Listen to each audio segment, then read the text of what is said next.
बिहार ने एक लंबी 157 मेडिकल कॉलेजेस प्रधानमंत्री मोदी जी के नेतृत्व में खुले हैं पिछले 10 साल। सोशल मीडिया पर सबसे ज्यादा बड़ी और वायरल खबर है कि 157 मेडिकल कॉलेज बिहार में 10 साल में खुले हैं।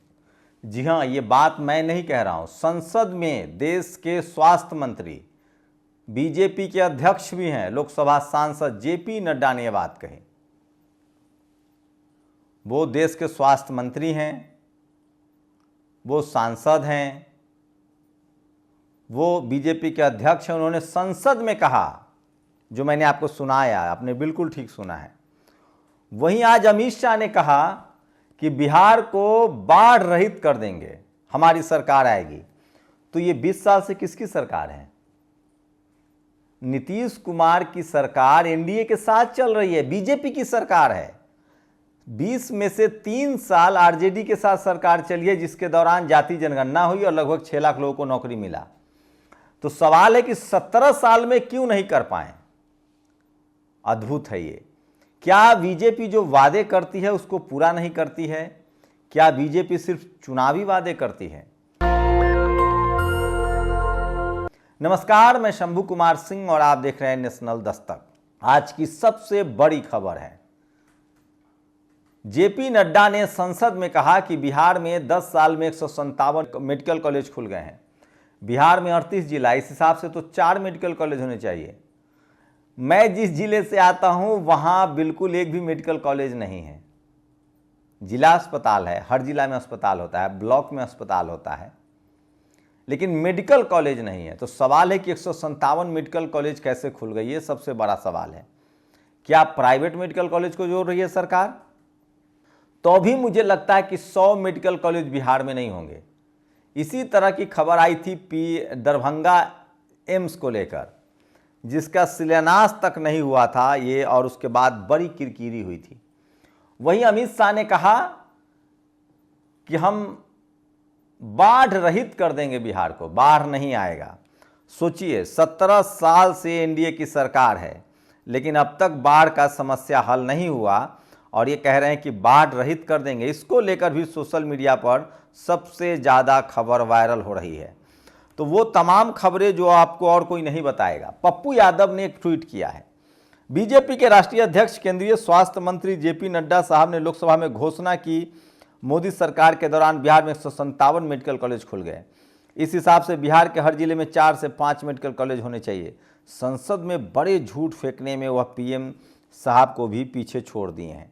ये सोचिए, सबसे बड़ी खबर है। सड़क तो छोड़िए, अब तो संसद में खुलेआम झूठ बोला जा रहा है। तेजस्वी यादव का ट्वीट है ये। बीजेपी के राष्ट्रीय अध्यक्ष और केंद्रीय स्वास्थ्य मंत्री कह रहे हैं, मोदी जी ने बिहार में 157 नए मेडिकल कॉलेज खोल दिए हैं। क्या किसी ने उनके झूठ को सत्यापित किया? अगर भाजपाइयों को झूठ मापने का कोई पैमाना होता तो वह भी टूट जाता। ये सबसे बड़ी खबर है जो सोशल मीडिया पर वायरल है। दूसरी बड़ी खबर है, प्रधानमंत्री नरेंद्र मोदी आज दीक्षा भूमि गए। इसका मतलब है कि बोध गया बुद्ध विहार का आंदोलन बड़ा होता जा रहा है। अभी रामदास अठावले गए, उन्होंने आकाश लामा से मुलाकात की, नीतीश कुमार से मुलाकात की है, बिहार के गवर्नर से मुलाकात की है, और बीटी एक्ट 1949 में बदलाव की मांग की है। प्रकाश अंबेडकर भी 16 और 17 अप्रैल को बिहार में रहेंगे। बोध गया आंदोलन में वो शामिल होने जा रहे हैं। उन्होंने कहा है कि बोध विहार पर कोई समझौता नहीं होगा। आपको बता दें कि पिछले 1.5-2 महीने से बिहार बोध गया मुक्ति का आंदोलन चल रहा है, और देश भर के धम्म अनुयायी की मांग है कि बुद्धिस्टों को ही जगह मिले बौद्ध विहार में। ये सबसे बड़ी खबर है। आज प्रधानमंत्री नागपुर दीक्षा भूमि भी गए थे। गए तो वो नागपुर थे, लेकिन उसके बाद दीक्षा भूमि गए। तो ये इसको लेकर, इसका मतलब है कि बोध गया का जो पूरा आंदोलन है बौद्ध विहार, वो सरकार कहीं ना कहीं संज्ञान ले रही है। रामदास अठावले केंद्रीय मंत्री भी हैं, वो गए हैं। देखने वाली बात होगी कि चुनावी साल है, हो सकता है कि इस बार ये मुद्दा सुलझ जाए। तो वो तमाम खबरें जो सोशल मीडिया पर वायरल हैं, और सोचिए किस तरह से ये तस्वीर सोशल मीडिया पर वायरल हो रही है। आज भी इस देश में नाली में उतरने वाली एक जाति बनाई हुई है, और आज भी आदमी हाथ से सफाई करता है। ये किसी को नहीं दिखता है। ये सबसे बड़ा दुर्भाग्य है, इस पर कोई बात नहीं होती है। लेकिन सोचिए, आज भी बीएचयू से एक डराने वाली खबर है। बीएचयू में प्रोफेसर अहिरवार हैं एंशिएंट हिस्ट्री के,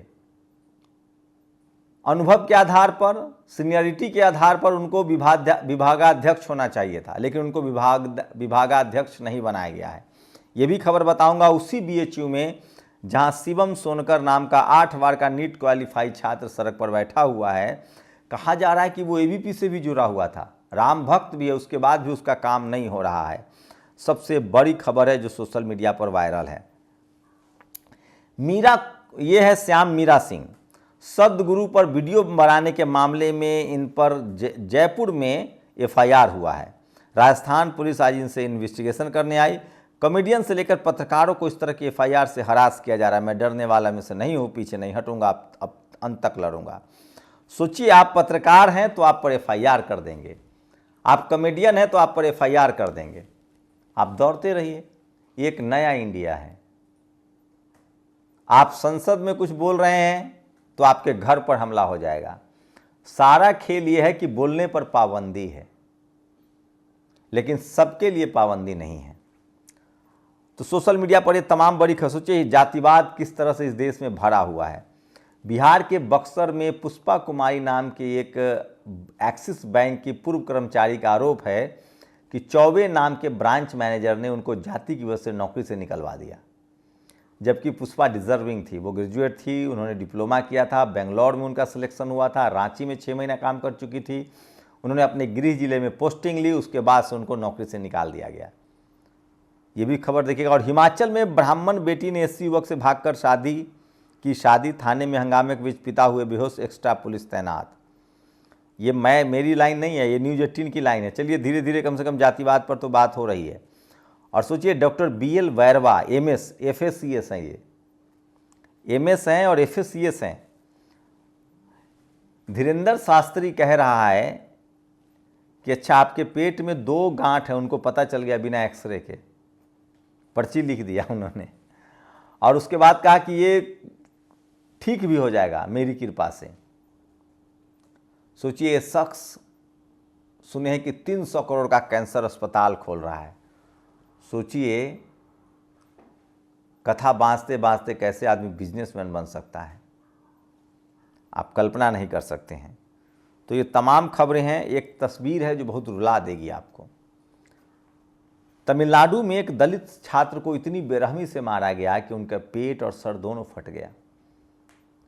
आपने कभी सोचा है सारे जगह पीड़ित दलित, आदिवासी, पिछड़े, अल्पसंख्यक ही क्यों होते हैं, किसान ही क्यों होते हैं? कभी सोचिएगा जरूर। ये सारा मिसहैपनिंग किसी और के साथ क्यों नहीं होता? और सोचिए ये प्रियंका भारती हैं। अगर आपने इनके बारे में नहीं सुना तो कुछ नहीं सुना। सोचिए प्रियंका भारती एक टेलीविज़न शो में थी, न्यूज़ 24 का एंकर थी। एंकर भी जनरल कैटेगरी के हैं, बीजेपी के प्रवक्ता भी जनरल कैटेगरी के हैं। तमाम जो प्रवक्ता हैं वो सब के सब जनरल कैटेगरी में। पूरा खबर बताता हूं आपको मैं क्यों बता रहा हूं। ये देखिए, एक का नाम है आशा झा, ये एंकर हैं। एक शिवम त्यागी है जो बीजेपी का प्रवक्ता है। एक कांग्रेस का प्रवक्ता है, उसका भी नाम से नीरज मिश्रा। फिर अभिषेक झा हैं, ये जेडीयू के प्रवक्ता हैं। उसके बाद एक एलजेपी के प्रवक्ता हैं तो कुमार सौरभ। एक प्रियंका भारती हैं जो बहुजन समाज की बेटी हैं। बीजेपी का प्रवक्ता लालू यादव को कहता है, सोचिए लालू यादव को कह रहे हैं ब्रांड एम्बेसडर, भ्रष्टाचार का ब्रांड एम्बेसडर। उसके बाद जब प्रियंका भारती पलटवार करती है अमित शाह और मोदी पर, तो एंकर सीधे सीधे बीजेपी का पक्ष लेने लगता है। तो सोचिए इस देश में कांग्रेस हो चाहे तमाम दल हो, उनके प्रवक्ता सब जनरल कैटेगरी के होते हैं और वो बहुजन नेताओं के मुद्दे पर सब एक साथ आ जाते हैं। सरकार ने एक और बड़ी बात कही है, 32 रुपये प्रतिदिन खर्च करने वाला गरीब नहीं है, योजना आयोग में कहा गया है। इसी तरह की बात कभी कांग्रेस की सरकार ने कही थी तो विपक्ष ने मोर्चा खोल दिया था। लेकिन आजकल विपक्ष डरा हुआ है, घर से निकलता नहीं है। और ये हैं प्रवक्ता है एक टेलीविज़न चैनल में, ये करनी सेना के प्रवक्ता हैं। ये चैनल पर बोल रहे थे कि हम 4000 लोग लेकर गए थे, धरना दिए। बाद में एंकर ने कहा कि पुलिस वाले सुन रहे हो, हमारे स्टूडियो में बैठे हैं। फिर उन्होंने पलट गए कि नहीं हम नहीं गए थे। और संविधान निर्माता भारत रत्न परम पूज्य बाबा साहब भीमराव अम्बेडकर जी की जयंती मनाने की अनुमति न दिए जाने की खबर में तो चंद्रशेखर आज़ाद जो हैं वो लगातार बहुजन समाज से जुड़े मुद्दे पर सवाल उठ रहे हैं, पूछते हैं। मैं फिर कह रहा हूँ, जब तक बहुजन समाज के लोग सड़क का नेता नहीं चुनेंगे, जब तक सिर्फ आप एमएलए एमपी चुनेंगे, आपको बहुजन समाज के उन लोगों को चुनना पड़ेगा जो बिना संसद और विधानसभा गए अपने दम पर समाज की लड़ाई लड़ रहे थे। वो कल संसद भी जाएंगे तो लड़ेंगे। आप अमीर देखकर, पैसा वाला देखकर या पार्टी देखकर नेता सिर्फ चुनेंगे तो वो अपनी सुरक्षा करेंगे। आपको ऐसे नेताओं को चुनना पड़ेगा जिसने सड़कों पर संघर्ष किया हो, ताकि आपके संसद में भी वो आपकी आवाज़ को उठाएं। शुक्रिया। दस्तक की आपसे गुजारिश है कि अगर इसको बचाना चाहते हैं तो नेशनल दस्तक को सब्सक्राइब करने के लिए रेड कलर के सब्सक्राइब बटन को दबाएं, फिर बेल आइकन की घंटी दबाएं। नेशनल दस्तक को बचाने के लिए बहुत जरूरी है कि हर खबर को शेयर करें, लाइक करें, कमेंट जरूर करें।